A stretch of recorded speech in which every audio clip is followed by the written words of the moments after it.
What's been the most surprising thing about investing? Most surprising thing about investing recently is that I actually think there's a really cool space emerging in PLG around developer tools.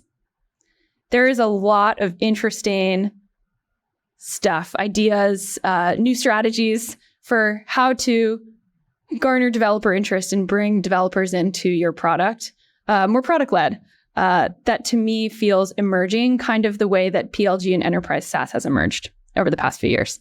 Is it a big enough market? I think so.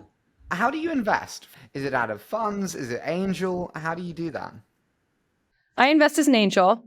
I generally meet companies in my work because I'm so specialized in PLG and in giving advice and guidance on PLG. So the referral network is quite strong. And overall, I'm seeing so many great companies right now. I think maybe some of the pessimism around investing in 2023 is not warranted. So we will see.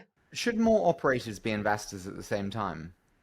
Absolutely. But you need to have a thesis around why, you need to understand why you're doing it and how it fits into your fulfillment formula for yourself.